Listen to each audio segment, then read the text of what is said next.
is it? Bum-ba-da-bum. You're locked into the Flagship, an Ole Miss podcast powered by College Corner. Here we go. 1, 2, 3. Get your daily Rebel sports fix at the Ole Miss Spirit, omspirit.com.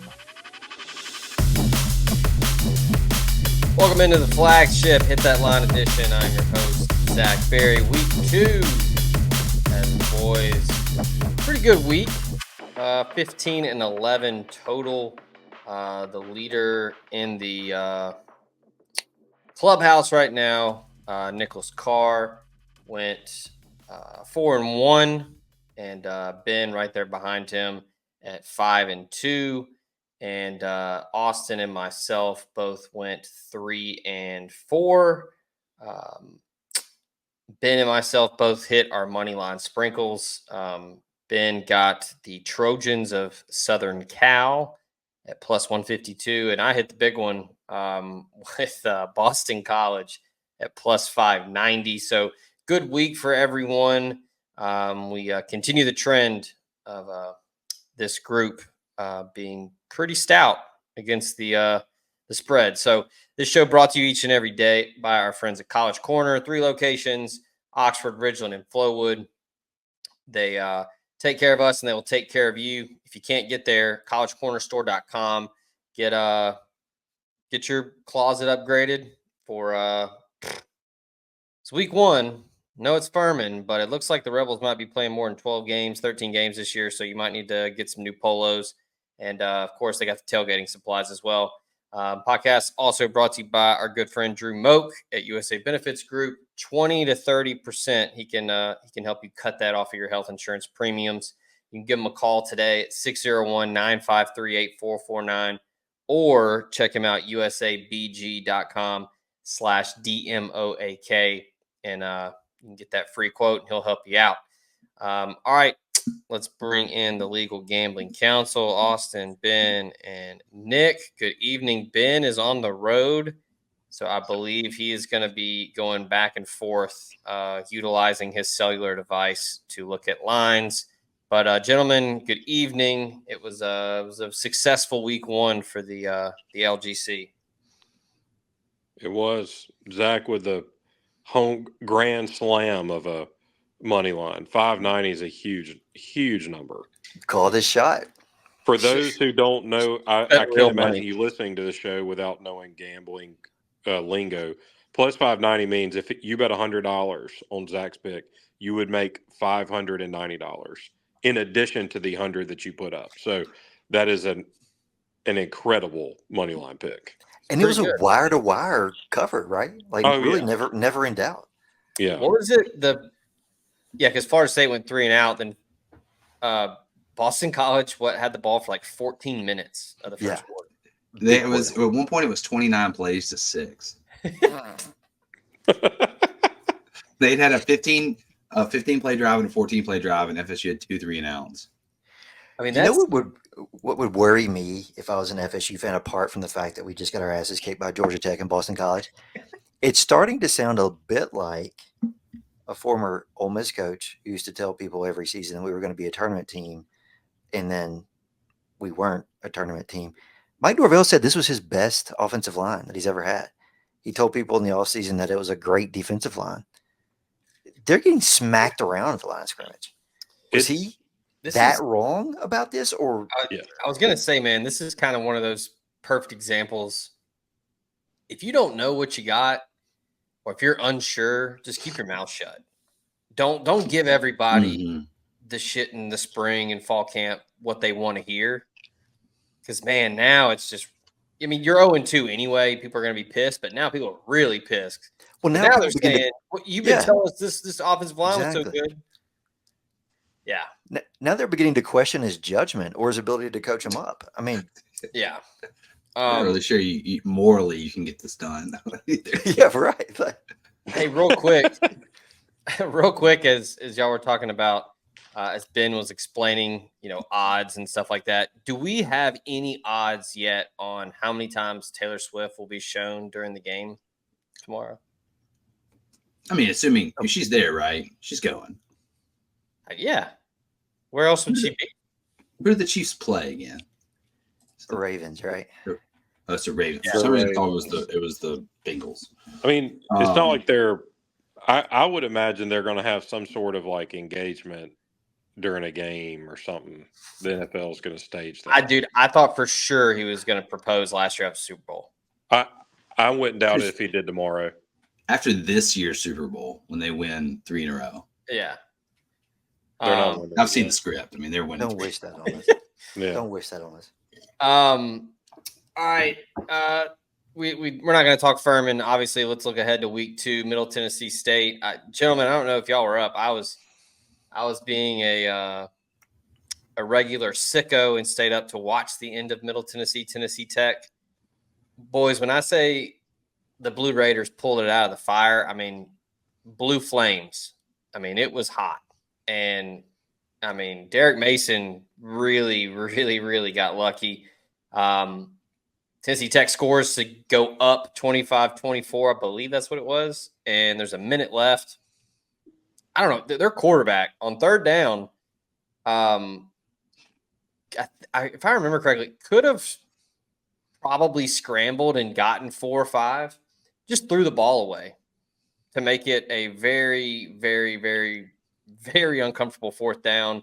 They get a completion to move the chains and then score on an inside zone right after it to win it. Honestly, I felt bad for Tennessee Tech because I was like, man, that sideline was so pumped. But yeah, not a good look for Derek Mason and the Blue Raiders. The line is at what now? 41 and a half. 1.5, yeah.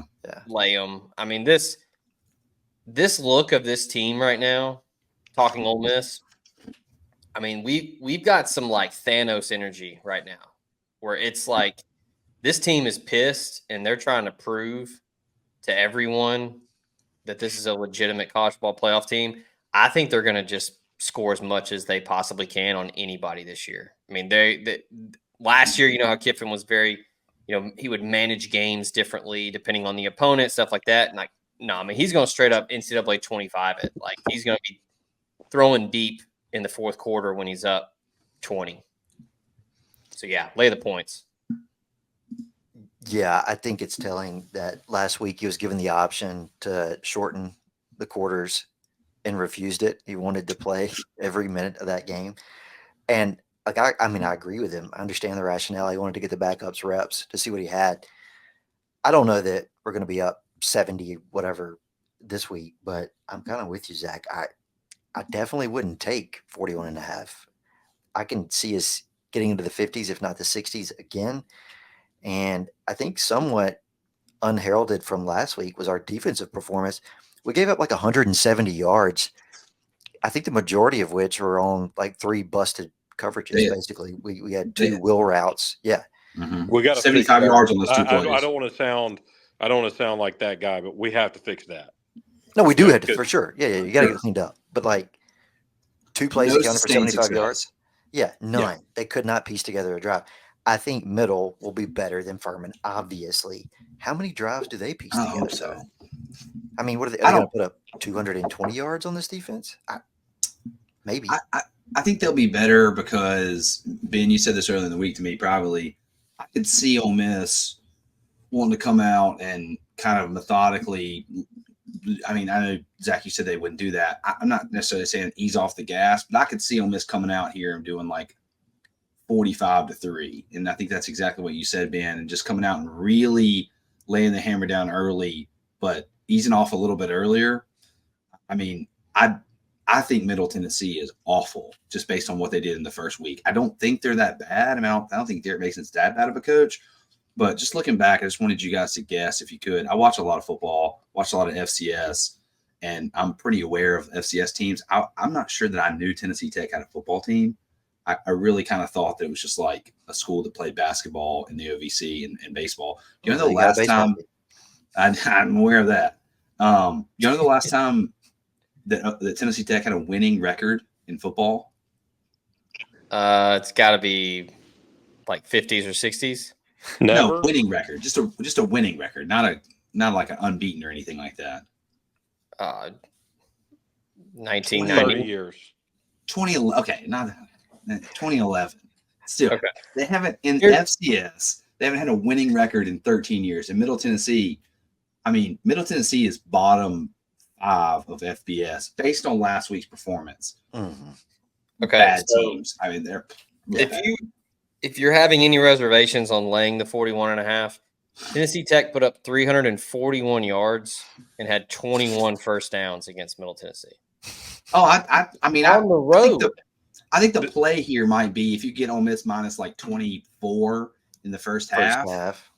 Because I don't think that they're going to hang with us. I could just see Ole Miss going, we're on the road next week.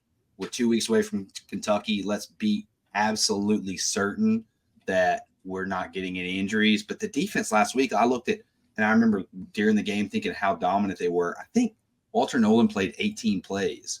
Yes. It sounds like, why didn't he play it all? That's like 5 possessions because they only had 2 first downs in the first. It's like the whole first half. 7 drops. Yeah. There was a point where what's his name tried to pull out Joyner or Golding tried to pull out the entire defensive line. He did, and they put in the freshman unit. Did y'all see this? And Furman got like a 23-yard run. It was like their only positive rushing play of the whole game, and he took the freshman straight back out of the game and put the and put the killers back in. Yeah. So our defensive line is one of those like you can't practice with them type people because they bust stuff up too much. You have to tell Nolan and stuff like, "Hey, don't rush the QB this play, or else you can't get anything done." The only thing, Nick, about that, which I could see like a 52-6 win or like 52-3. But you look at last week, they put in the second unit, and Austin Simmons throws a bomb the first play. Yeah. So like they're still going to run the offense. Like, okay. Go ahead. I was just gonna say, and the second unit D line, they were killers too. Jam Brown and Akilo Stone and those guys. Hardy. First half line's minus 26.5. Why would you not take that? There's no way we're not on 28. What's the first quarter line? 10.5. I don't. 10 flat. If you get 10 flat, then you're done. 10.5. Yeah, I see 10. It's not like it's not like we have 7-minute drives. Yeah. No. We didn't do that when we ran the ball. Look, everybody, the mantra on Kiffin forever is that he feeds his best player the ball. Mm-hmm. And this year, our best players are Jackson Dart, Trey Harris, Juice Wells, and the receivers. It's not Quinshawn anymore. Or even when we had Corral was our best player, but we had Dontario Drummond, and then we had Snoop, Connor, and Jerry and Ely. And so there was a little bit of a different approach. And plus, we're trying to keep our defense off the field. Now he knows they're going to just get the ball right back.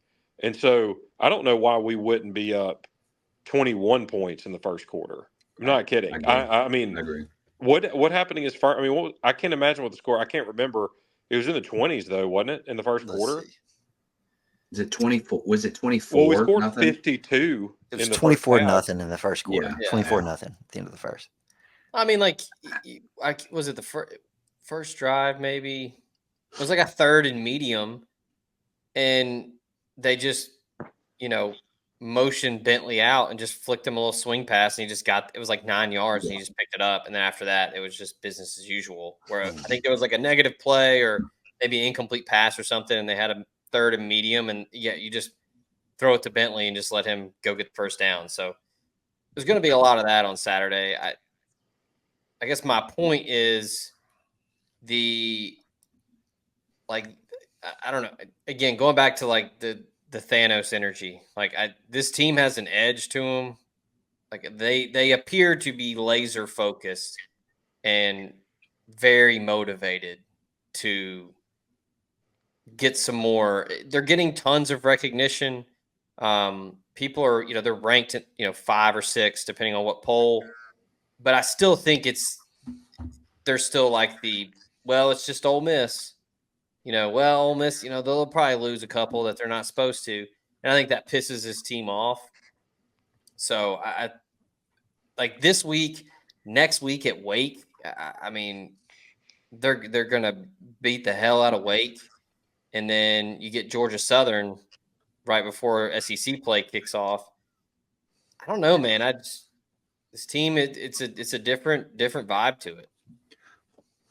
Yeah, real quick, we don't have to talk too much about Ole Miss and against Wake Forest, but what do you guys think that line's going to be? It's going to be in the 20s.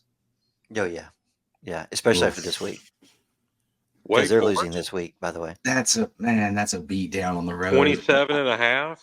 20 That's and a stuff half. that's Ohio State stuff. And then I they think go on the like road to Indiana and they're minus 31. 20 and a half. For If it's Wake? 20, Well, I'm thinking I feel like that's low. Yeah. I'm gotta take Ole Miss, especially me like too. first half. Ooh. Because if first half will be like 10 8.5. flat, maybe. I have no idea what Dave Clawson has. The claw fence, though, that slow mesh, dude. Walter He's going to get his Nolan, quarterback time. tools. they're going to kill just him. they're They're going to gonna shove kill the him. center into the running back into mesh. Like, Yeah. I thought for whatever reason in my head that we were going to run a 3-man front. I was so pleased to see the 4-man front because we Pegues and Nolan next to each other, and then Princely, and I guess they started Ivy. Yeah. Dude, what's his name coming off the bench? I know he's kind of a tweener, but Perkins, that's ridiculous. Yeah. Yeah, the I mean, D-line's- I'm not saying that in a bad way. I'm saying like, and think about this. I'm sure everybody watched Miami, Florida. yeah. What if Tyler Barron is still at Ole Miss? I forgot about that. Yeah. I mean, he was tearing up Florida. But I mean, everybody was tearing up Florida. Yeah, I mean, he had a good game.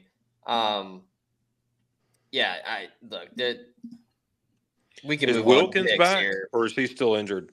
Who? It's a good question. I don't know. Is who back? Jordan Watkins.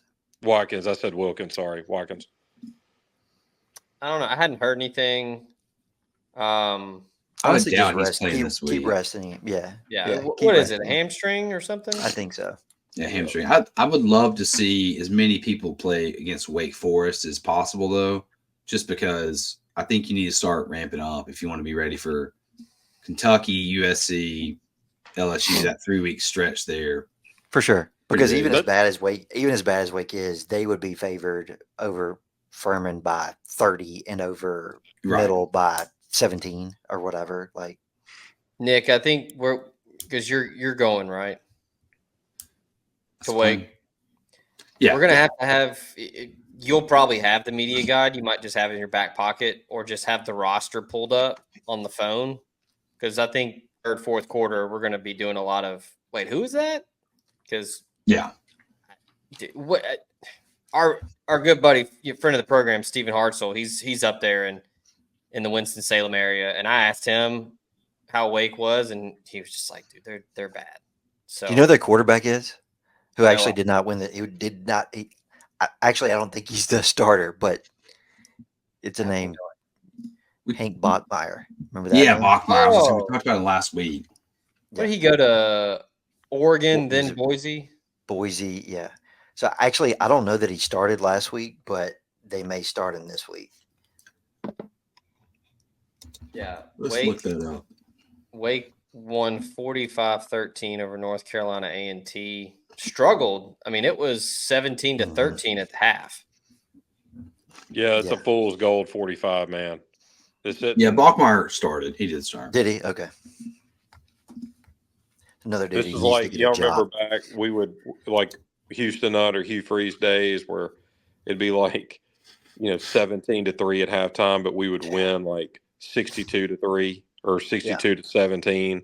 It's like, well, we scored 35 touchdowns in the second half when they're all the opponent's tired. Last week, yes, everybody talks about how many players left Furman or whatever. It's still a program that wins, and we put up 52.5 with very little resistance from them, almost no resistance. The one thing, if I were to pick nits, would be I would love for us to look a little bit more efficient running the ball. Now we've got weeks to figure that out, but the passing game was so strong. We want to get it's gonna healthy. be hard to defend us. Yeah. We need to get healthy up front. I mean, I think that kind of goes without saying. Everyone could, anytime you're playing a couple backups on the offensive line, I think it's going to. I would think most people would say backups. I think it's going to be a struggle. You're right, though. I mean, obviously, early in the game, we weren't doing what we'd like to have done running. I think that'll get fixed. All right. You guys ready to get into some locks? Yeah. Let's do it. Should we do it like whoever, kind of first pick goes to whoever had the best week prior? Yeah, that's fine. Or we could go reverse name. Who went first last time? Do we go name? I think I did, yeah. We go alphabetical. So it would be Zach, Nick, me, Austin, and Snake it that way. Okay. Yeah. Or And then Similarly, Matt. Whoever's winning after the first 2 weeks will go with the leader from that point. Just so everybody has an equal chance of first pick. Okay. All right. I'll kick it off then.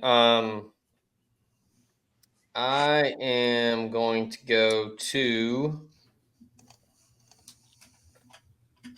I'm going to go back to the well. They were good to me last year, and Lord knows that they're probably still going to be good this year because they've had the same quarterback for what seems like a decade. I'm going to go out to Salt Lake City and take the Utes at home over Baylor. I am seeing 14.5. Did we decide on which books we're using? I think if you can find a book that's, Hard regular Rock has it at juice. 14. What's the juice on that? Minus 115. I mean, that's acceptable. It's not like it's 145 or something crazy. Yeah. I think anything down from 120, 115, 114. Okay. I mean, I don't think the hook's going to bother me here. I still think Baylor's in a weird spot with Dave Aranda. I don't think they're really any better. But Utah's damn good. I think they have a legitimate case to win the conference this year. I think they're going to be really tough to beat in the Big 12, and Cam Rising's really good. So I'm going to lay the points there with Utah. I just, trust the quarterback. Pretty ho-hum, 49-0 whipping over Southern Utah last week. Cam Rising 5 touchdowns. Just not really like Utah. I mean, they're not going to just sling it all over the yard. Micah Bernard only ran it 5 times. I feel like he's going to get a pretty healthy dose of carries. And I like the skill guys. Where's this game at? It's in Salt Lake City. Yeah, I love it. I'm not the biggest Dave Aranda guy. I think I thought I was back in the day. Going back and looking at his defensive numbers, he had a good 5-year stretch in the mid-20 teens. It's been a long time since he was the last top 20, the last top 30 defense he had was in 2017 with LSU. He had a pretty good team in 21 against Baylor. We found that out the hard way. Other than that, he's 2-7, 6-7, and 3-9 at Baylor. Maybe he's just not very good. Had some NFL dudes on that defense in that Sugar Bowl. Baylor's quarterback is Daquan Finn. No idea. He had 2 picks. Yeah, from Toledo, right? Is that where he's from? Okay. Yeah. That's an impressive pull. Yeah. It's like the best quarterback in the MAC. I mean, I know it's the MAC, but not a bad pull for Baylor out of the portal. Pretty good backfield for the Rockets back then with Penny Boone. But Penny Boone and Daquan Finn, Yeah, I don't know.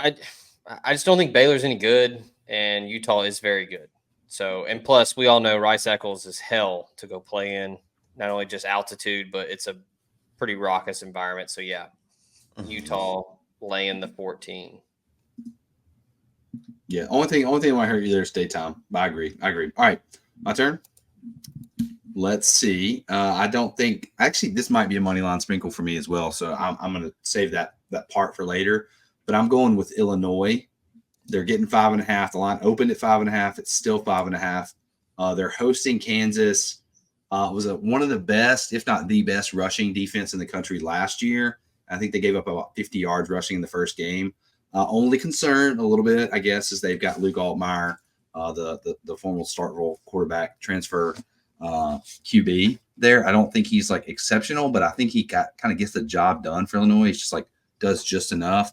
It's in Champaign. I don't. Mhm. I kind of feel like I don't want to say wrong team's favored, but I just don't look at this Kansas team and I'm like, this Kansas team is unbelievable. They should be favored by nearly a touchdown at an Illinois team. And the number I've got here is that Bielema's 9-3 in his last 12 home underdog of 5 or more points. So he wins a lot of those games, not against the spread, wins a lot of those games. I just don't think Kansas is great. I think they're a pretty good team. They'll probably be in the mix in the Big 12. But I think Illinois' rush defense really good. So 5.5, give me that. I like that one a lot. I think Burt will make this like a back alley brawl. He can drag Kansas down into the mud. They have a tendency to play slow anyway in terms of pace. So if you're expecting a slow pace game, I think points will be at a premium. I agree with you. Your initial read too. I think Illinois money line is live here. Yeah, that's going to be I what? can get Plus you 200. Yeah, something like that, Nick. What? I want the 5.5. Yeah, you're taking Illinois. Sorry. The key number at 5. My bad. yeah, in case it's a 21-16 game. All right, just to make it interesting, I'm gonna go at you here. I'm gonna go Kansas -5. Oh, okay. I don't know. We can. Never mind. I like Kansas. I think Jalen Daniels is a lot of fun, and I think he's a lot better than people give him credit for. And he gets a lot of credit to me. I think he's well rated. I think he's a good quarterback. I do. Yeah, I mean, people don't say he sucks, but I think he doesn't get enough pub. And Devin Neal's a hell of a running back too. I like that little 1-2 punch in the backfield. I don't know. The line does kind of stink a little bit, but this is kind of one of those where it's like, well, I'm going to go against that. And I think Leipold will have them ready because it's right into week 2, you're playing a P4 opponent. I think they're going to be ready. All the points you made, Nick, are spot on. I mean, Bielema's the dude that's going to be able to motivate that team. But man, if Luke Altmaier's under center, I'm taking Jalen Daniels in that matchup. So, not to change the subject, but you said Leipold. Florida fans want Kiffin or like a name like that, like some splashy hire. Leipold is the type of coach they're going to have to get, right? And that's what they should get. Yeah. I mean, it may not be exactly him. He's a Midwest guy, and now he's in Kansas, and that's where he may not. You can't care about that anymore. You can't. Kids don't. They don't care. Yeah, that's Alabama, man. That's Kalen DeBoer. Like, who gives a shit where he's from? He wins. Yeah, right. That's right. That's Leipold. He's won everywhere he's been. Yeah. That's a good point. Yeah, Florida's got to get out of that. Like, well, we got to get a big SEC. Like, no, just go find a winner that you can get. Yeah, and because I don't think Florida can get Kiffin. No, Kiffin's going to be too expensive. I mean, frankly, for the return, the ROI is you could get Leipold for probably half the price, and he could at least right the ship to where you're an 8-9 win team for the next guy. But for Kiffin, you're going to have to invest like $100 million after buying out Napier and his staff. Mm-hmm. It's going to be a tall ask. What's that number at? 20s. Oh, I don't know. With including staff, it's got to be in the 30s. Yeah. Leipold only makes 5.1 right now. That's only makes, but compared to Kiffin, yeah, it's way cheaper. The thing about Kiffin going to, and we don't have to turn this podcast into this. I know it's week 2 and whatever, but like people say it's easier now to flip a roster than it's ever been with NIL and the portal.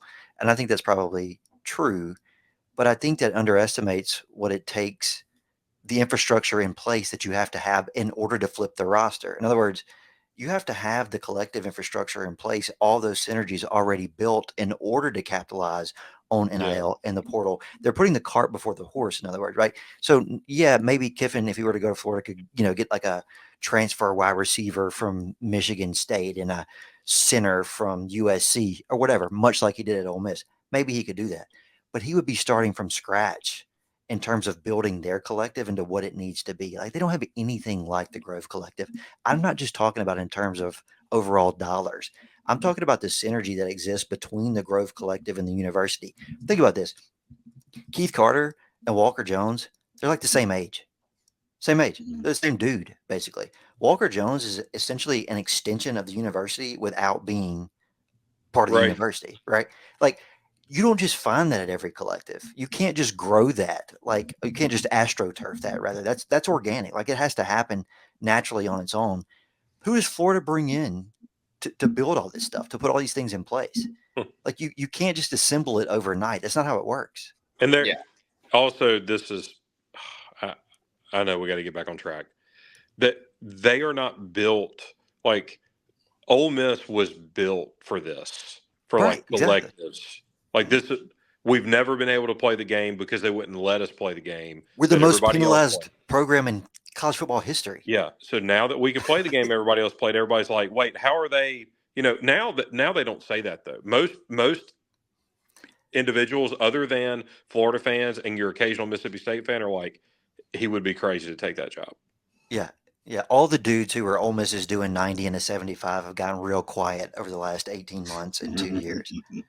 Yeah. If Ole Miss is doing 90 and a 75, then Henry Ruggs is driving the Oregon car. Yeah. Right. Because they're just, I mean, Phil Knight is basically just like, you know, I can't remember how old he is. He looks like hammered shit. I mean, he looks terrible. And He's got to be 80. Got to be. Yeah. 80. My like, point is just that the people that were cheerleading. Yeah. He's like, I want a title before I die. Yeah. But the people that were cheerleading while Laramie Tunsil was suspended for 7 games for a rental car suddenly are all about player empowerment and like NIL and shit. It's just real You funny. can't. How that's And those people you can't flip. And I think it's partly why Mississippi State's struggling so much is you can't on a dime say, you know what, now I'm okay with paying. Like I'm okay with these guys getting paid. Like So it's like, no, that was never who you are, dude. Well, like, no, you can't suddenly not be that guy. All right, I'll pick my and I'll go fast. Como, Missouri. We're going to lay the points with the Missouri Tigers 34.5 over Buffalo. Buffalo struggled with Lafayette, not Louisiana Lafayette, but Lafayette, like is in the Patriot League. The Leopards, correct. Whose rivals like Ivy League opponents, Penn or somebody like that, Lehigh. That's who they play. They're not good. Buffalo's not going to have the horses to keep up with Brady Cook and Luther Burden and this is more of a. We talk about this all the time. I'm a scheduling guy, and Missouri is in their mind competing with us for a playoff. They don't, similar to how Kiffin's going to run up the score on everybody. So is Drinkwitz. He is going to beat the dog shit out of Buffalo, and they need to because his schedule is soft as hell. So they got to run it up. They've got to run it up on everybody. That's right. All right, Austin, who you got? All right, we're going unconventional here. Boise State went down to Georgia last week and gave up like 500 yards to Georgia Southern, but for a heroic effort by Boise's running back, who scored 6 touchdowns last week, by the way, Jackson Dart-like numbers. Boise might have lost that game on the road. Still can't believe Ashton Genty didn't get in the portal. I know, man. I was kind of hoping he would come to the SIP, but so Boise goes from Statesboro, Georgia, back home to Boise for practice a few games, and now they got to go to Oregon this week, right? Oregon had a really bad showing in week 1. Somehow, Idaho kept it close. We'll go a little unconventional. Oregon team total over 41.5 was the last number I saw. Unless y'all tell me differently, we're going over 41.5. Okay. It's a major bounce back for Oregon. They're going to run Boise out of the building. Yeah. No, I think you're right. It needs to be, though. That last week was bad. It was bad. I'm jumping on this one, too. I'm going to go ahead and scroll. Anyway. I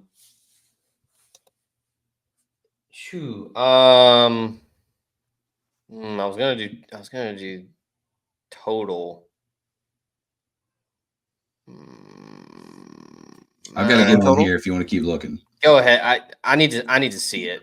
I'm with you, Austin. I do think Oregon makes a huge statement, but I want to see it first because Idaho's a solid FCS team. Like Yeah. Top really five. good. Top Like five. they go deep in the playoffs. Rivalry game. Little concerning with the offensive line at Oregon. A little weird. Yeah, they're banged up. They're a little banged up. Yeah, but Boise's defense was porous last week. Mm-hmm. Yeah, and I think Tez Johnson's going to have a big day. Dylan Gabriel, you know that they want to bounce back and get him back in the Heisman conversation. Fuck it, I'll do it. I'll lay the points with Oregon. Boise gave up 45 last week to Georgia Southern. Yeah, I'm laying. What was that final score? I don't 50, 55, 45. Yeah, I'm laying the 20. All right. Go. All right. I got one. Go, Nick. Okay. This is the biggest game of the week, probably. I mean, college game days there. I don't think y'all expected me after the teams that I picked. By the way, for the record, Vanderbilt over 2.5 looking pretty good. Oh, that's far on the season. Yeah. I mean, they've got Alcorn and Ball State left, and again, they're going to win. And Auburn, they got game. Auburn left. I was going to say, please make Auburn the third win. Oh, wouldn't that be? They're going to win. Diego Pavia does the Marshall Henderson at the Auburn. That's him. He lives. He has the New Mexico State shirt underneath. They're not winning. They're not winning 6 games. I'm not putting it past them. They would have won 4. But okay. Texas, Michigan, next college game days here this week. Big game, big noon kickoffs there. Texas is 1-4 under Sarkisian against top 10 teams.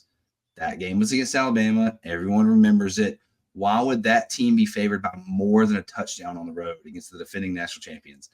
Again, they lost their coach. They lost their running back. They lost their quarterback. I get that.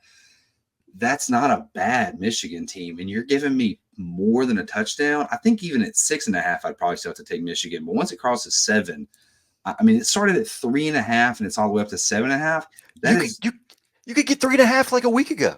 That is, yeah. So it opened that. I mean, that's what it opened at Sunday. It wasn't Michigan to cover. I'm picking Michigan to cover. That's disrespectful. They're the defending national champions. Again, I know they've lost a lot. Had a lot of turnover. The coach being number 1. But 7.5 points over a Texas team that also lost a whole lot. Like, because they destroyed, stomped a hole in Colorado State, are we crowning Texas? Sarkisian has not been great at Texas against top 10 teams. Again, like I said, 1-4, and they're going to expect it to beat Michigan by 10 points. I just think it's going to be like a low scoring 20-21 game. Doesn't score. Isn't it crazy how we don't know what Ole Miss is yet, but Texas can blow out Colorado State and all of a sudden they're Alabama. And the line moves 4 points. I mean, I know we only have 1 week to go on, but it's 1 week. It's one data sample. How's the line move 4 points in 5 days? That's insane. This could be a money line sprinkle, dude. Like, here, I don't want to ride Nick's jock, so I'm not going to take Michigan 7.5, and I don't want to cut in line. But since we're on the game, can I go ahead and lock up Michigan first half +4? Sure. Yeah, okay. I love that. I mean, no, we can take multiple games. If you like the game. Maybe this is just Vegas remembering that Connor Stallions is not on staff anymore. I mean, it must be. Do we know for certain that he's not still helping though? I mean, he's probably going to be at the game, but I mean, Fresno State was in that game for a while. They were. And what is Michigan?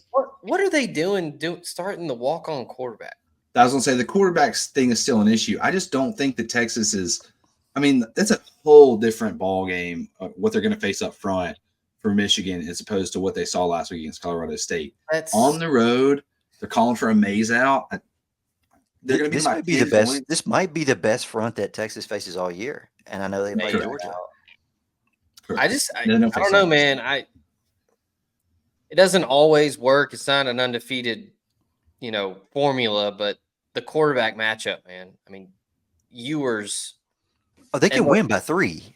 Yeah. I know Will Johnson's over there, but just don't go at him. And I don't know. It's a very intriguing game. Like, Nick could be dead on here. Michigan gets it in the mud and makes it a weird game where they just, slow everything down and shorten the game, but Texas is going to be ready, and they're going to have big play potential. And again, the quarterback thing is probably something to keep going back on. And it was Fresno State. You said it was 30-10. It was a sluggish game. I admit that. Do you have any rushing yards Fresno State had last week? Probably fewer than their points. They had 9 rushing yards. I was going to say Texas is not going to run. Quinn Ewers is definitely the better quarterback in this game, but Texas is not going to be able to run the ball in Michigan at all. And he's not a mobile guy. No, and if you can make the other team completely one-dimensional, I think Texas is good enough. They're going to shut one side of the field down with their corner. We'll see, man. I think Texas wins, but I'm with Nick. 7.5. It's crazy. I'm glad our game's out till 3:15 so we can see this whole game because I think it's going to be a good game. Yeah. I love it being at 11. All right. Who's next? Sorry. Ben, what you got? Zach. Is it my go? All right. I want have we talked about Auburn yet? Nope. I would love to. Auburn lays 13 at home against Cal, and I'm actually going to take Auburn here. Yeah, I agree. Against 13 for the same at 13 for the same reasons that I took Missouri against Buffalo. I just think Freeze is going to try to run up these early games, build some momentum, and there is no. I'll be very quick. I think 13 is just too low. It opened at 11.5. I would love to get a 12.5 or even a 12, but at 13, which is just about virtually every book, I think Auburn, that the total is something around 53. I think Auburn wins this game 31-17. It goes under and they cover. I like that. Yeah. I'm intrigued to see how Jay Knott looks against Auburn. Really good running back. Justin Wilcox they've been preparing for this. They didn't prepare for shit with UC Davis in week 1. The whole offseason was building to going on the road and playing at Auburn. So that's probably a good pick though. I'm with you. Freeze he's going to run it up to try to impress recruits and all that. There's too much of a talent difference, I think. Yeah, especially at the skill positions now, because I think Freeze actually has the receivers that it will take to get margin this year. Last year, he couldn't really get margin on people because they're run-oriented, whatever. I think he's got some weapons outside now. I think against a team like Cal, they're just going to be overmatched from start to finish. I'm gonna test a theory this year on betting SEC teams against non-Big Ten or elite opponents like Miami, and to see if the talent difference is now there to where like Auburn and Cal are not 13-point teams anymore. 10 years ago they might have been, but now with NIL and that sort of thing, I think that you're going to see even bigger separation. Sans that, like I said, Miami is one that Florida State is, well, not this year, but USC, those teams, Washington maybe to an extent, but like Cal's not that's not the same thing as those. So I'm gonna try to pay attention to, and right now maybe we can take advantage of the market just has not caught up with the talent difference. Yeah. What's the total? I would could possibly look at taking the under because we were just talking about Freeze running it up, but I could also see Wilcox 53. really. Okay. Yeah, I could see like Ben just said, a 31-10 or something like that. I mean, that would be under. I don't know what Auburn. I think they're gonna run the ball and try to play keep away. I don't know what Auburn's like on defense, but I've never known an Auburn team to lack length up front and being able to get in the backfield. So this one may not be able to because we all know how Freeze, but Auburn tends to just, and maybe that part of the country, they just have athletes that can do that. Yeah. All right. I'm going to go ahead and jump on it since no one else has grabbed it yet. Let's go to Lincoln, Nebraska. And Yeah, we're laying 7. Look, man, I know he looks like him and got the same number. Dylan Raiola looked damn good last week. I He mean, did. that kid makes some throws that are impressive for a teenager. Dude, Rule's gonna have them ready to go. And Colorado was fortunate to not lose to North Dakota State. I mean, there were plenty of no calls on several Travis Hunter receptions. I don't know if anybody, I didn't see it talked about on Twitter enough. I think we talked about it after. Whoever was keeping the game clock at Folsom Field cheated the Bison out of like 4 seconds. They catch that Hail Mary.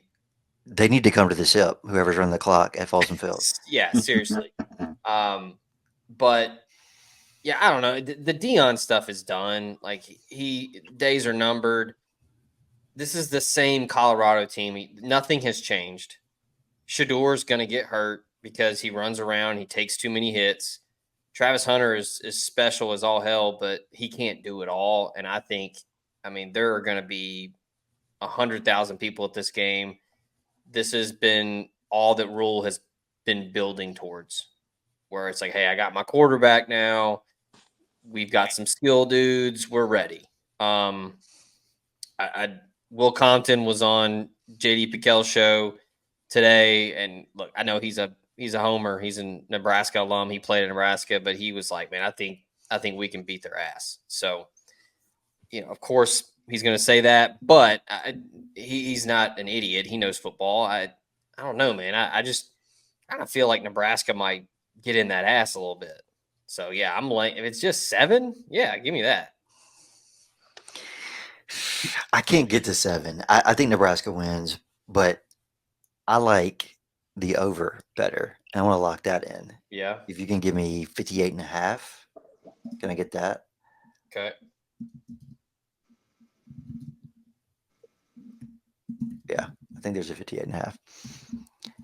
I just think both teams are going to trade punches. I like Raiola. He actually has, for once, Nebraska has a quarterback that can go downfield. They've got some skill guys. I don't think they're going to completely shut down Colorado's skill guys. Colorado's got some receivers, man. If their O-line can give Shador enough time, I think they're going to get theirs. I just think Nebraska is going to edge them out at the end there. But a 7, I don't know. I would not take Colorado. Let me put it that way. But I think this game gets in the 30s. I think both teams play in the 30s. Yeah. Also a good pick. I mean, it's going to be a lot of scoring, but I mean, if you told me Nebraska ran away with it 48-31, I wouldn't be shocked. Mm-hmm. Fine with me. And maybe I'm going with, my heart here because I'm sick and tired of Dion, but I think Nebraska's going to handle business. I have another pick. I know I just went, but if y'all want to go, no, go ahead. Fine. Go ahead. All right, going to Iowa City. The total in that game is 35.5, and I'm not touching it. I am going to lay head fake. Yeah, I'm going to lay. If I get 2.5, I want 2.5. But if it's 3, that's fine. I'm going to lay 3 with Iowa. Iowa has a better offense than that new offense coordinator. No more. I can get you 2.5. Is there 2.5 available? FanDuel's got it 2.5. Yeah, is that a 110? I don't want to. 118. Yeah, fair enough. Nick said less than 1. Look at him. He's regretting it now. I said 15 or. He said 120 or less. He did. 15 or less. I said 20. I said 20. Look, Iowa State got hammered on the ground by North Dakota, not North Dakota State or whatever, by North UND Dakota last week. I think Iowa wins by 2 touchdowns. This line's wrong. This is a rivalry game line. I'm not following this at all. I don't think that what's Iowa State's quarterback's name? Rocco, Rocco Media.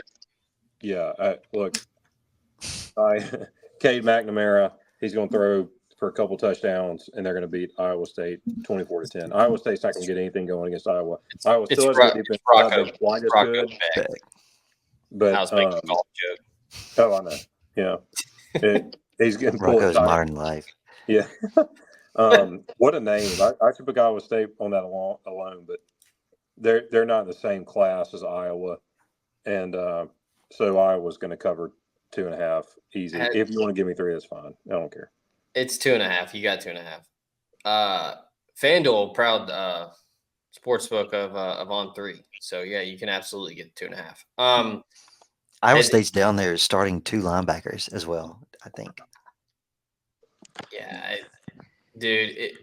And Isheem Young ain't walking through that door. No. That's a good point. Has anyone just slammed their head in a door more than I cannot believe that Matt Campbell has stayed there this long.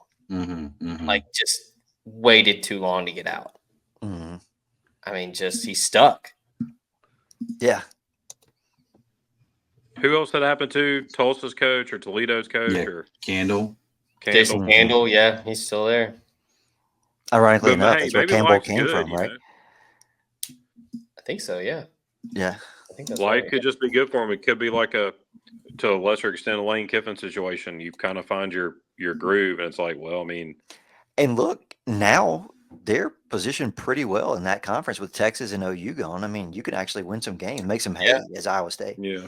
And if you win your conference at the Big 12, you still get a playoff bid, don't you? So yeah, right. You're still. And who do you have to get through? Oklahoma State and Baylor? TCU occasionally. TCU. Yeah. Well, I guess Utah now. But Utah now, yeah. Yeah. UCF. Think about who your competition is. Yeah. It's, man, that 9-3 year in 2020, winning the Fiesta Bowl, that feels like forever ago. Mm-hmm. Was that with Brock Purdy? Mm-hmm. Yeah. It was a senior or junior year, whatever, last one. Yeah, finished ranked 9th in the country that year. All right, let me go to the battle of the academic schools, I suppose. Not Vanderbilt. We talked about all I was gonna say not Vanderbilt and Virginia Tech. Duke and Northwestern. This is an absolute sick game. It's at whatever Martin Field, Northwestern Hospital Stadium at Martin Field. The water polo practice field. Lake Michigan. Yeah, seriously, they should have called it Lake Michigan Stadium. On the banks of Lake Michigan. This is an 8:00 kickoff. It's just crazy. It's 8:00 Friday kickoff. I really failed to mention that. Great game to fall asleep to. Oh my gosh. Perfect. This is a crazy game. 8:00 Friday kick. Duke's getting 2.5. I really don't have any analysis other than I just think Northwestern's bad. They beat Miami of Ohio 13-6 last week. And you counter with saying, yeah, but Duke beat Elon 23-6. I mean, Duke was kind of bad Take last the week. under. Northwestern's that's not fun, though. That's not fun. Yeah. It's 37.5. But would it be surprising at all if both these teams came out and their defenses were just crap, actually, when they face a better team and it was like 42-41 or something? Just the That would be surprising.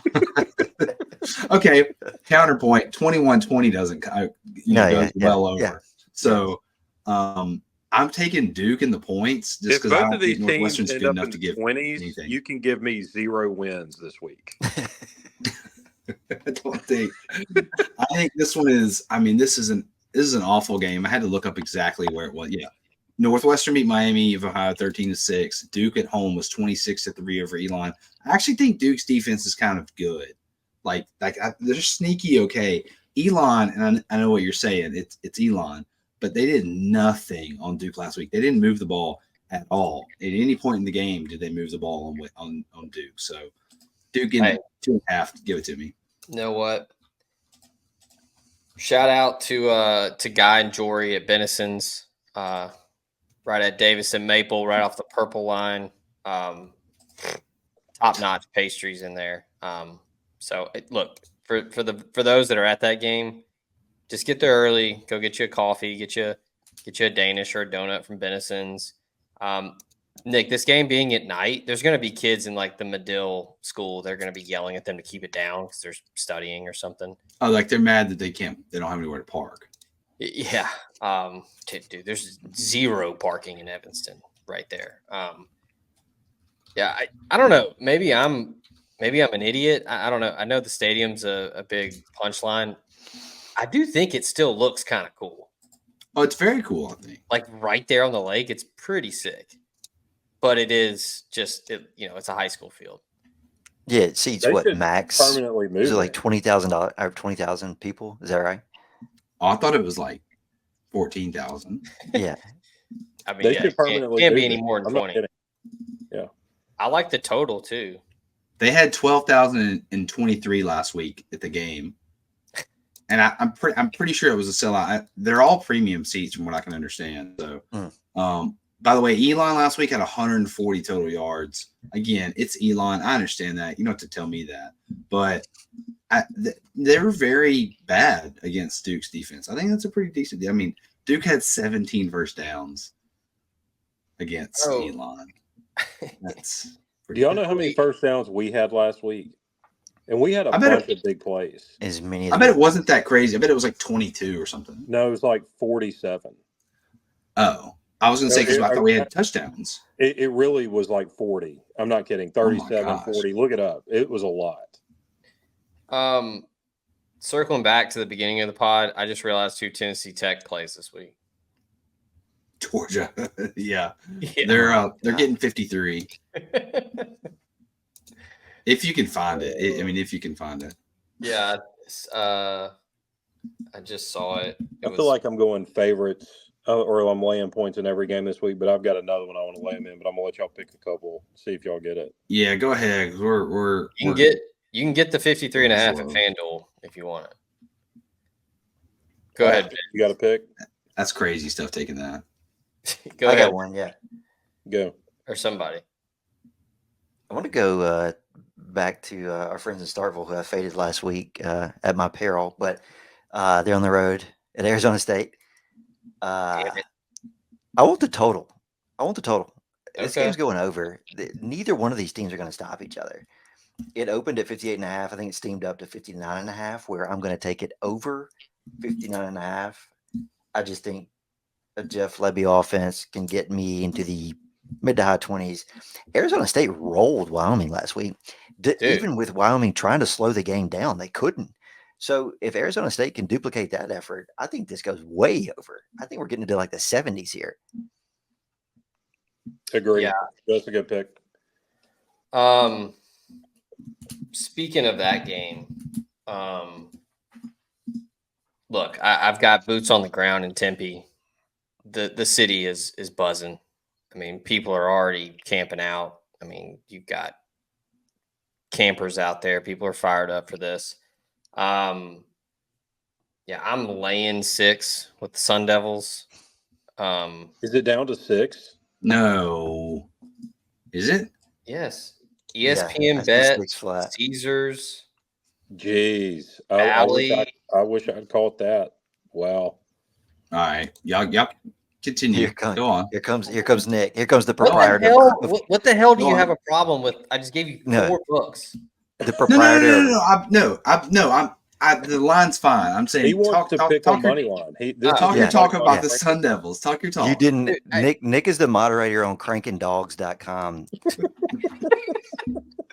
Nothing miss you. Look, not a friend. I don't trust Jeff Lebby and this team of no names to go into Mountain America Stadium and get a win. No. I mean, it's going to be a late kick. This is a tough spot.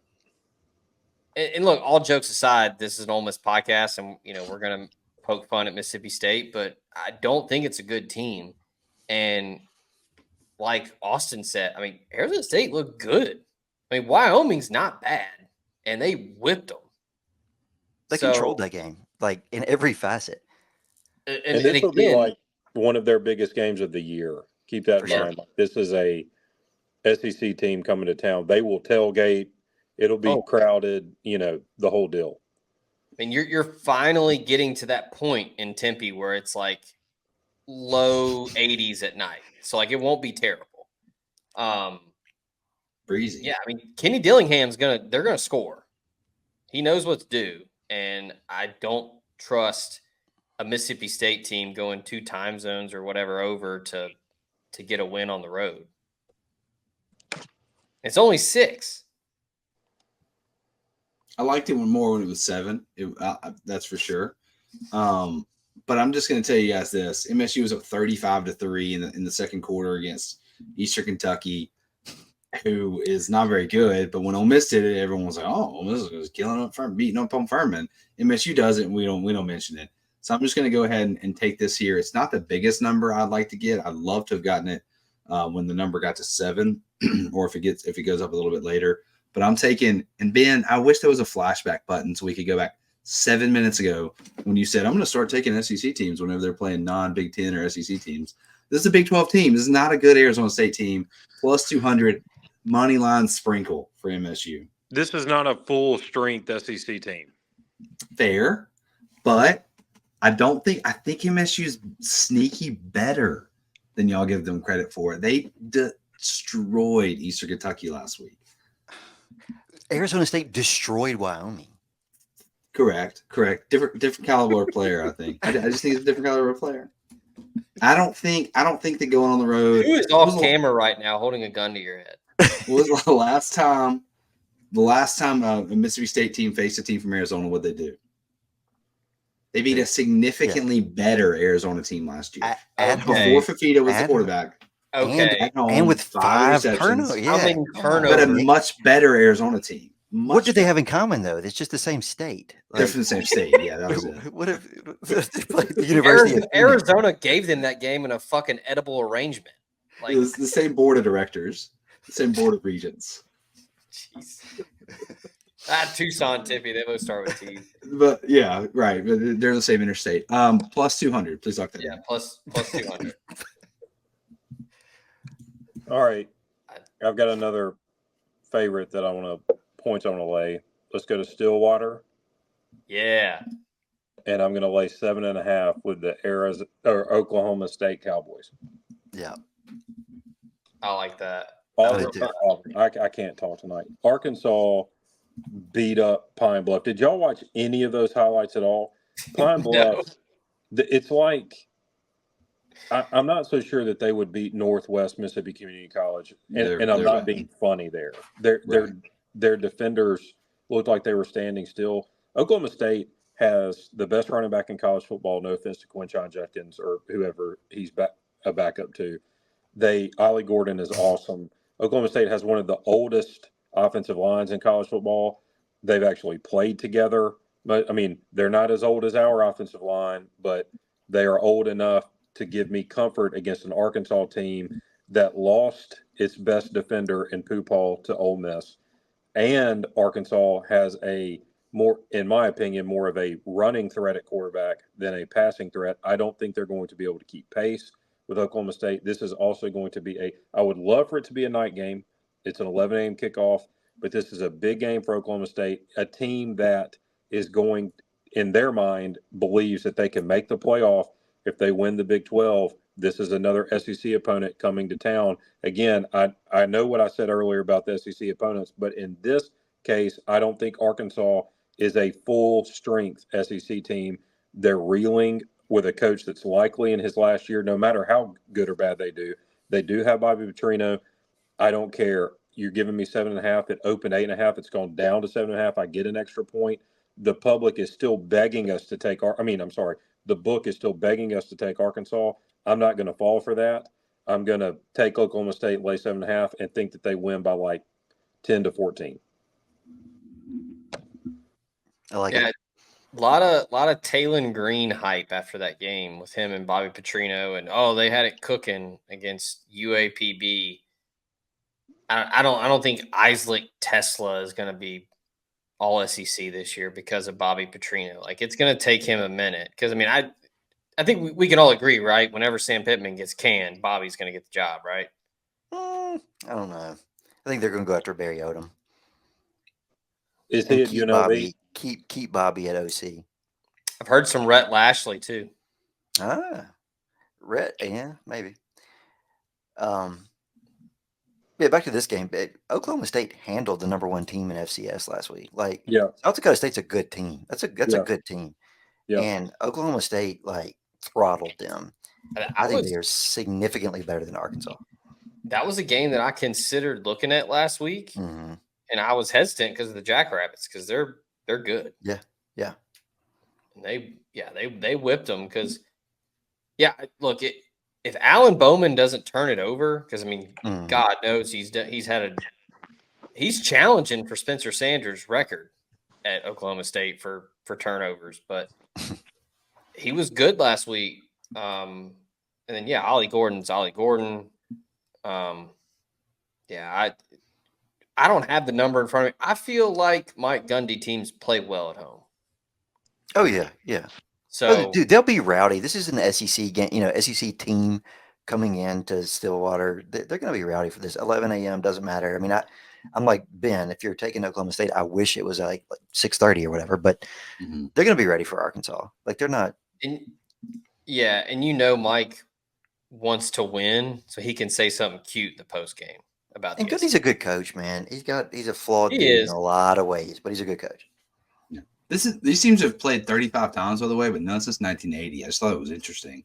That's a lot of times still played, and none in the last 40 years. Also, I was looking at Bill C from ESPN's got the stuff on like he ranks all teams between FBS, FCS, D2, D3, NAI. It's 764 teams, which obviously, if you bet the 764 team against 763, he doesn't really have any idea of how the difference, but he has them ranked UAPB, who Arkansas beat in week 1, 367th, right? 5 spots ahead of UNC Pembroke, okay? Like behind teams you've never heard of before. They're 150 spots behind Mercyhurst. I mean, absolute, like, real. It's not a real school. Like, where are they in comparison to like Rhodes College? Not kidding. Oh, they're pretty far ahead of like your mediocre D3s, but they're behind a number of D2s, and they're behind Mount Union. They're behind, which is a D3 school. They're.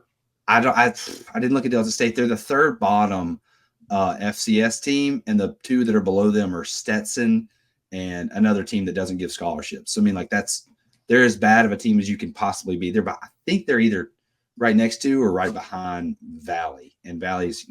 But my point is to say, people were like, "Well, Arkansas scored 70 last week." I was like, I mean, that was a glorified high school team. Pine Bluff is the bottom of the barrel in HBCU. Watch the highlights. I'm telling you, it's like they can't. It's like they're standing there while the players are running past. Right. Yeah. It's a very, very, very, very bad team. Again, Arkansas scored 70. Good for them. But where's Wisconsin Whitewater on there?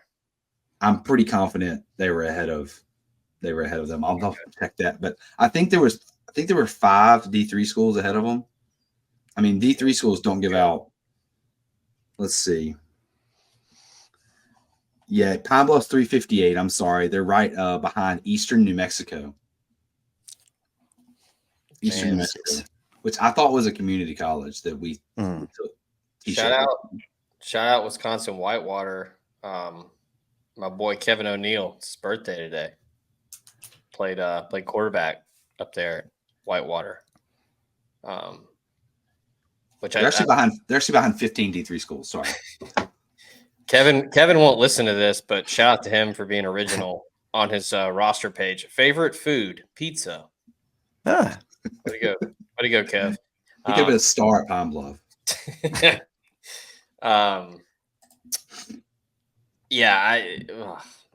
Hey, side note, Nick, the MSU ASU over should be or Zach, that should be Austin's pick. You'll have it as mine on the spreadsheet. Oh, 50, sorry. Yeah, 59.5. I want to fire on another total, unless I'm cutting in line here. No, go ahead. All right, another unsexy total here, but I just don't think the market has caught up to the change in philosophy for these 2 teams. South Alabama, Ohio. They're used to Kane Womack and South Alabama being sort of a defensive-oriented run-first team. Same for Ohio, who lost a lot of pieces off a really good team last year. This number opened at 55.5, which is way too low. It's still too low. FanDuel has it at 56.5, minus 115, over 56.5. This goes over. That's That's an average line game, 56 in college. This is going to be above average pace. South Alabama last week. Yeah, yeah. Last week was bananas for South Al. I'm going to find the box score here. While you're looking at that, I'm going to go ahead and knock another one off my board here. Very intriguing game here. Learn a lot about both schools. One still battling to be in that middle to upper tier in the Big 12, and the other trying to find a conference. I like the Cougs on the Palouse against the Red Raiders of Texas Tech. Cougars. I can get 1.5 on a couple books. FanDuel's got it at 1.5. I'm laying the 1.5 with Wazoo. I like Joey McGuire. I think he's a good coach. I think that he's slowly he's got a crock pot going for this program in Lubbock. He's getting some good players. But dude, Washington State put 70 up last week. It was Portland State, whatever, but 70. So, same song, different verse with the Cougs. They're going to score points. John Mateer had 5 touchdowns. Kyle Williams, 4 receptions, 141 yards, and 2 touchdowns. I think this is going to be a weird game for Texas Tech to go over there. I mean, the Palouse is way over there in the middle of nowhere. Tough place to play. It's weird, man. Like, regardless of the coach, that's a tough place to go win. It's a night game, too. Long way to travel. I don't know. It's only 1.5. I think that it'll be a shootout, and I think Wazoo gets it. So 1.5 with the Cougs. I like it. Speaking of not bad FCS teams, Portland State's not bad, and Washington State put them to bed. Yeah, they're really not bad. I watched a little bit of that game because Pac-12 Network is still showing replays, and that Mateer kid for Wazoo can sling it. He was listen to his line: 11 for 17 for 352. Damn, just bombs. Just and Texas Tech was in a dogfight last week. Yeah. I don't know. Sneaky fun game at night. Yeah, Texas Tech overtime against Abilene Christian. Yeah, took every bit of it to win. I mean, they were in trouble. Maverick McIver for the Abilene Christian Wildcats threw for 506 against Texas Tech. Oh my God. Yeah, they might be in trouble. All right, is it Moneyline time or what? Yeah, I'm ready for money lines. All right, I got 3 of them. So, hell yeah. You go first then. All right. Well, let me ask y'all, how you want to play this one? The first one, UVA Wake. UVA is it's plus 1.5 right now. So the money line, I see anywhere from plus 105 to just straight up even. A unit. So, I mean, I could get plus 105. Yeah. All right. Yeah. 1.05 units, I guess. All right. Yeah. Next one is San Jose State goes to Air Force. Give me the Spartans against Air Force. Ken Niumatalolo. Was I even close there? Yeah. He's at San Jose now. How many times do you think he's faced the Air Force triple when he was the coach at Navy? Oh, man. A lot, right? Yeah. He ran the triple. He defended the triple. He's going to know how to play the triple. Air Force is just not good this year. They kind of escaped against Merrimack last week, right? So San Jose State, I think they're plus 5.5. I want the money line. I'm struggling to find what that is at the moment. Anybody got it?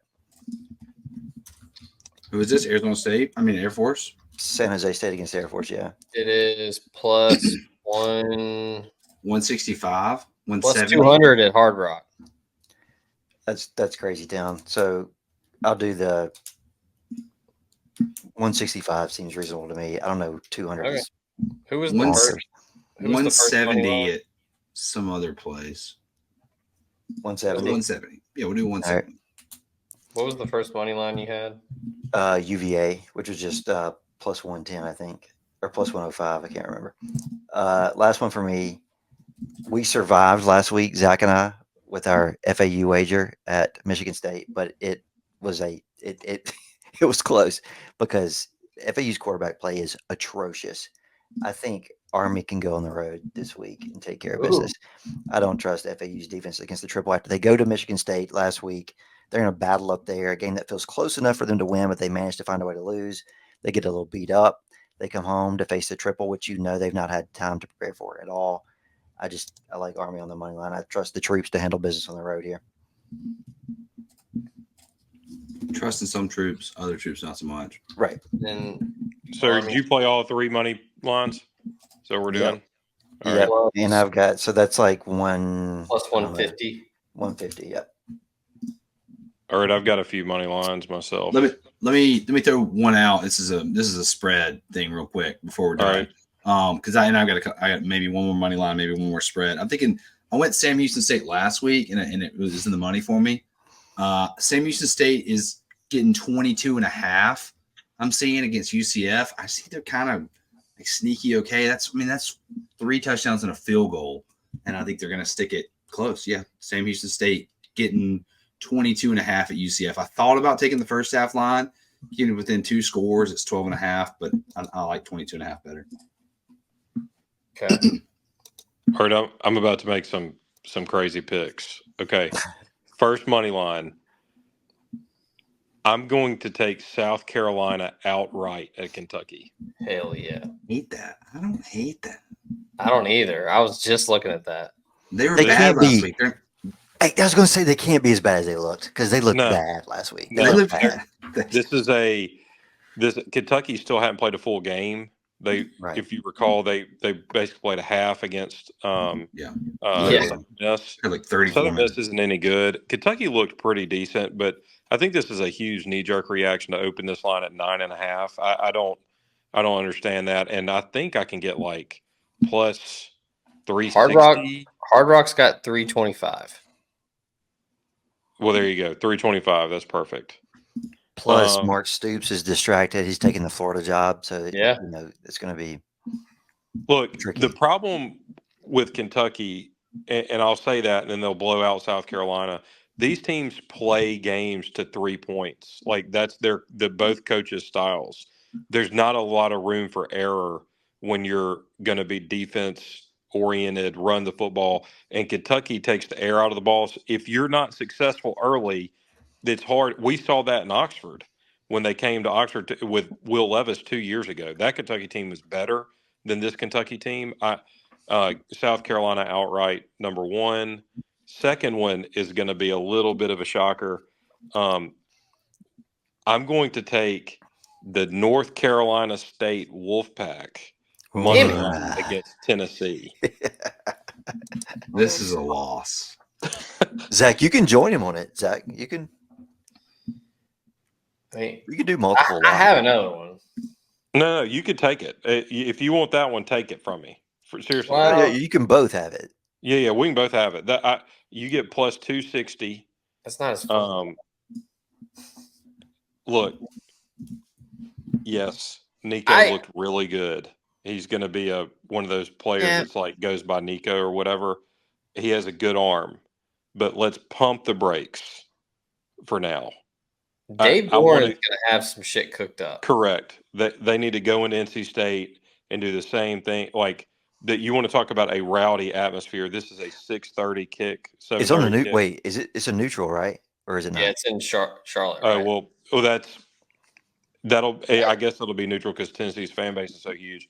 But that's still local for North Carolina. But threw a wrench into things there for you, didn't Not really. Give me the Wolfpack. Yeah, it's Charlotte. Your lips to Duke's Mayo Classic. Yeah. Neutral site 7 week 2. That should be illegal. I thought we left that in week 1, and like having to keep up with that past week 1. That's not. I mean, it caught me. I don't blame Ben at all. Yeah, I don't care. Give me the Wolfpack. And Zach, if you want to tell, do it. I want somebody on the boat with me.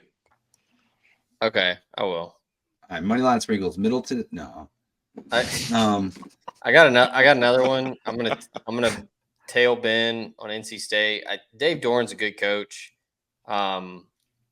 Really intrigued to see what Grayson McCall looks like against this defense because Tennessee, man, like the front's good, but the back seven, it's dicey. They lost damn near everybody after last year.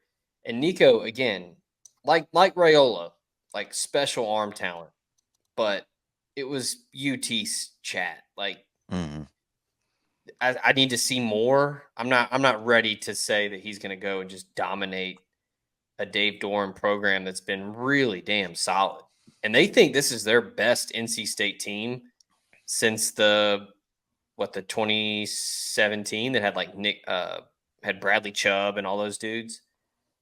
I'm gonna go to the Metroplex and we're gonna go to the wannabe Ole Miss, the SMU Mustangs, and I'm gonna take BYU.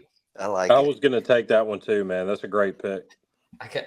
So ESPN bets has plus 380. Everybody else is around 360, 340. What do y'all want to do? It doesn't matter. Do 350 for all I care.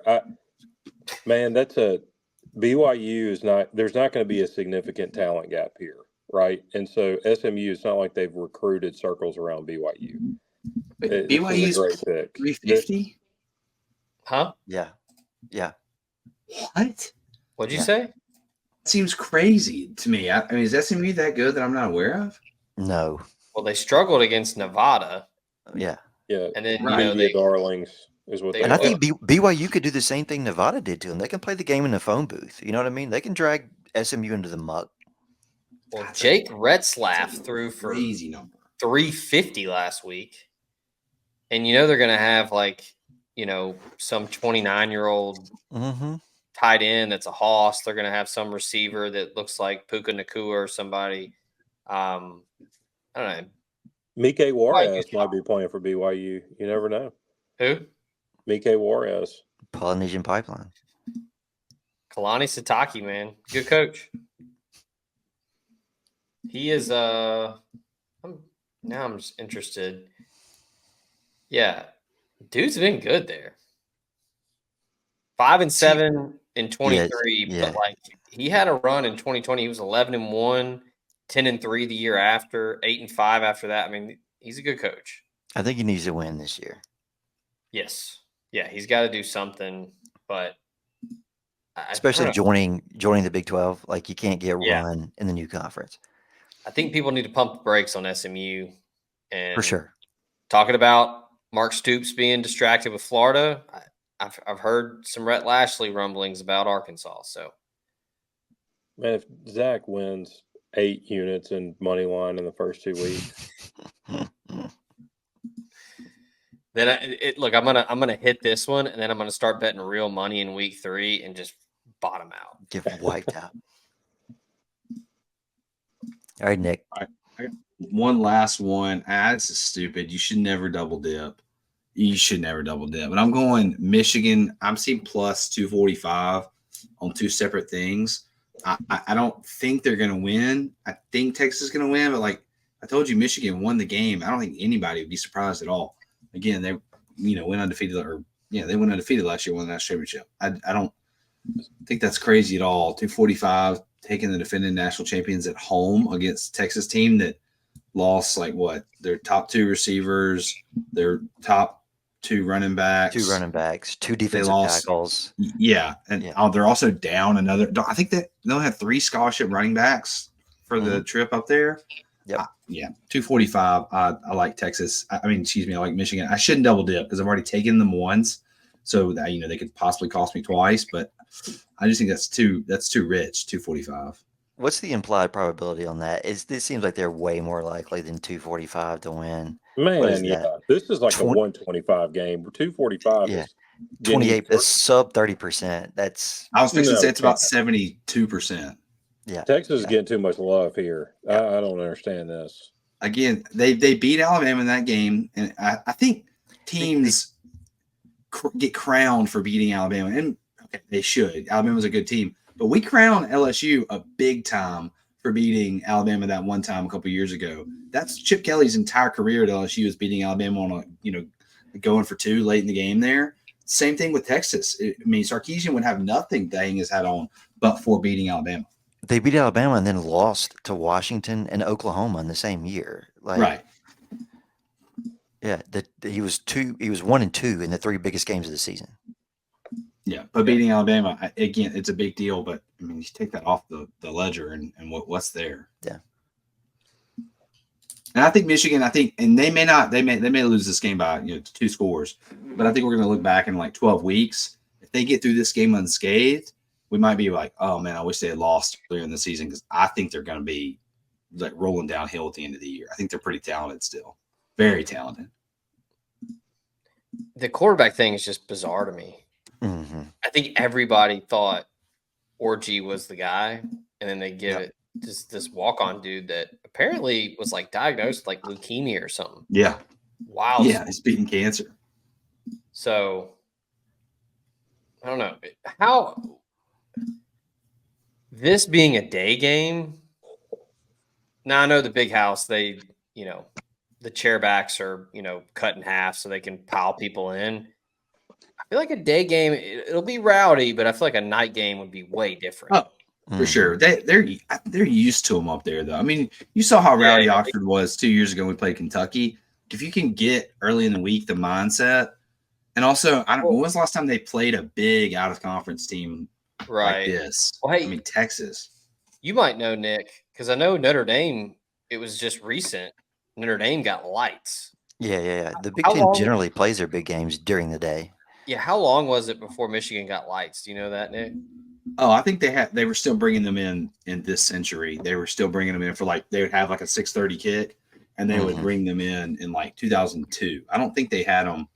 I think them and Notre Dame, and maybe there was one more school that were like super late to the party. I think Ohio State and Penn State kind of had them a little earlier. I don't think Michigan had them till like 2002. Was it Northwestern? Yeah, it could have been Michigan.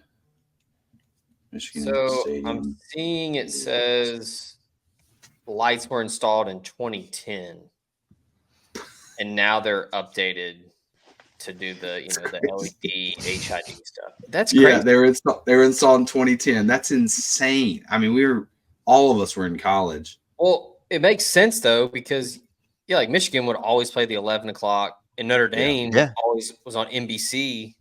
Yeah. At at 11 noon. or 2:30. Yeah. They still have the November thing where they don't play any night games essentially in November without like permission from both schools because of the cold. So because of the cold, because of the weather and the fans and stuff. I mean, playing like a 7 o'clock kick in Michigan in November. It's 14 degrees. Yeah. And I mean that schools don't want it, the fans don't want it. They've just kind of been used to it. I'm okay with it though, because I mean, we get a night game here. I thought you were talking about Notre Dame at first, and I was like, Indiana didn't get that cold. No, I think it's Penn State's the same way. Ohio State, Michigan State, man, it's the coldest place on the planet. Yeah. I mean, they cancel class up there for straight up like snow. Like if there's too much snow, they'll just cancel class because kids are can't walk around. Right. All right. Is that everybody's? We got all our picks, all our money line sprinkles. Got a healthy dose of week 2. Yeah. Look, it's not October 12th slate, but there's some good games this week, so it's gonna be fun. Again, podcast brought to you by our friends at Homefield Apparel, homefieldapparel.com. Get you a coach's jacket. I think they're pretty damn slick. Ole Miss got one. The VIP boxes will be back soon. Whenever you are getting a coach's jacket, a t-shirt, or whatever, VIP box, make sure to use promo code LASTDANCE24. You get 15% off. So make sure you do that at homefieldapparel.com. Also brought to you by Roback. Our good friends at roback.com have graciously given us a promo code. JUICE is the promo code at Roback for 20% off. If you want to mix it up, get some polos that maybe aren't Ole Miss specific, but they've got Ole Miss centric colors. They've got the they've got the state themed polos. They're working on getting Ole Miss. They're dealing with the licensing and all of that. So they're trying to get that. But Roback.com promo code is JUICE for 20% off. As always, thanks to College Corner, thanks to Drew Moak and USA Benefits Group, and the rest of our sponsors. Gentlemen, pleasure as always. We will be back next week to recap week 2 and look ahead to Ole Miss traveling to Winston-Salem to the Dash. So for Austin, for Ben, for Nick, I'm Zach. This has been Hit That Line on the Flagship. Until next time, we out of here.